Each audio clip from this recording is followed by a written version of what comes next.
Hey everyone, May is already over, which means it's time to look back at everything I finished this month. Now overall, I'm very happy with how this month turned out. Uh, now I didn't finish a huge number of books, but what I did read was mostly very good. And more importantly, I finally got around to reading a book uh, that was sitting on my radar for years, and it completely lived up to the hype. And as usual, I'll be ranking everything I finished from least favorite to favorite. Now, it doesn't mean I hated the books at the bottom of the list. In fact, I don't think I read a truly bad book at all this month, but some simply worked better for me than others. So, let's get started. And taking fourth place is The Three Musketeers by Alexandre Dumas. Now, this was the book I read as part of a group read with several other booktubers. And honestly, that group read is probably the main reason I finished it. If you've been following my weekly updates, you'll know that I struggled with this book from the very beginning. And every week I kept hoping that something would click and I would suddenly understand why this novel has remained popular for almost 2 centuries. Unfortunately, that moment never really arrived. Now that's not to say I didn't enjoy anything about it. There were definitely moments that were entertaining. The historical setting was interesting, and there were flashes of adventure and humor that helped me keep going. And I can absolutely see why readers in the 19th century would have found this exciting. But for me, the characters were the biggest problem. I never really connected with D'Artagnan or the Three Musketeers. Their motivations often felt strange to me, and a lot of the conflicts seemed overly dramatic. There were scenes where characters would become incredibly emotional over situations that felt relatively minor, and it created a distance between me and the story. And the pacing was another issue. Some sections moved very quickly, while others seemed to drag on. And there were chapters where I felt completely engaged and interested in what was happening, followed by stretches where I was simply trying to get through the pages. And what made this such an interesting reading experience was the group discussion. Some people in the group had almost exactly the same reaction as I did, and others absolutely loved it. And they connected with the characters, enjoyed the humor, and found the adventure elements incredibly entertaining. And listening to those discussions was fascinating because it genuinely felt at times like we had read all different books. And the same scenes that frustrated me were the scenes that other readers enjoyed. And that's one of the reasons I enjoy group reads. Even when a book doesn't work for me, hearing other perspectives helps me understand why it works for other readers. Uh, Now you might think I won't continue the series after this, but I actually might. I made a deal with another booktuber, uh, but I'll probably come back to that later. So, to be continued. Next up is Tempest by Yusuke Tanaka, the 7th volume in the Legend of the Galactic Heroes series. Now, whenever I talk about one of these books, I feel like I need to include a disclaimer. Calling this one of the weaker entries in the series does not mean it's a weak book. The problem is that Legend of the Galactic Heroes has set such a ridiculously high standard that anything less than excellent starts to stand out. For those unfamiliar with the series, This is one of the most ambitious science fiction stories I've read. It's essentially a massive space opera filled with political intrigue, military campaigns, uh, philosophical debates, and an enormous cast of characters. Uh, and most entries in the series feel important. They feel like major turning points in a huge historical narrative. But Tempest felt slightly different. This book spends a lot of time positioning pieces for future developments. Now, that's not necessarily a bad thing. Long-running series often need books that build towards larger events. But as a result, this volume felt less impactful than some of its predecessors. Now, there are still moments of brilliance throughout the book. Tanaka remains incredibly good at showing the political consequences of military decisions uh, and military consequences of political decisions.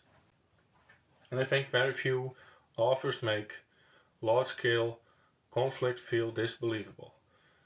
And I also continue to appreciate how morally complex the series is.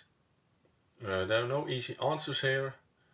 Different factions have legitimate strengths and weaknesses, and the story constantly challenges readers to think about government, leadership, and power. And what kept this book from ranking higher is simply that it never reached the emotional heights of some earlier volumes. Uh, now there weren't many moments where I felt completely blown away.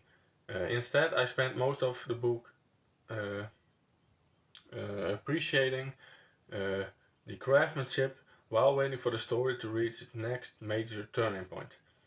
Uh, Even so, a weaker Legend of the Galactic Heroes book is still better than a lot of other science fiction I've read. And I'm still completely invested in the series and very excited to see where it goes next. In second place we have The Four Ages of Death by Guy Ritto. I went into this collection expecting some solid science fiction short stories. And what I got instead was a collection that actually hit harder emotionally than I expected. This collection contains 4 stories, and what impressed me most was how different they felt from one another. Each story explores different ideas, different tones, and different aspects of the human experience, while still feeling like they belong together as part of a cohesive collection. And the standout story for me was easily the title story, The Four Ages of Death. Without getting into spoilers, this is one of those stories that gradually builds its emotional impact until it hits you all at once. It's thoughtful, moving, and surprisingly powerful. And after finishing it, I found myself thinking about it for quite a while. And those are usually my favorite kind of stories, the ones that stay with me after I've put the book down. Another highlight was a story called The Immersion Chamber. And this story takes a much darker approach and creates an atmosphere that becomes increasingly unsettling as it progresses. There's a sense of dread running through the entire story, and I thought it was incredibly effective. And as someone who enjoys darker science fiction from time to time, this one worked really well for me. And what I appreciated throughout the collection uh, was the quality of the writing. Short stories don't have much room for wasted words. Authors need to establish characters, create atmosphere, introduce ideas, and deliver satisfying conclusions in a very limited space. And I think Ritto does that remarkably well. Even when the story wasn't necessarily my favorite conceptually, I still admired how well it was executed. And I don't read nearly enough short fiction, and collections like this remind me that I probably should. And this was an excellent collection, and one that I would happily recommend to science fiction readers. And finally, my favorite book of the month.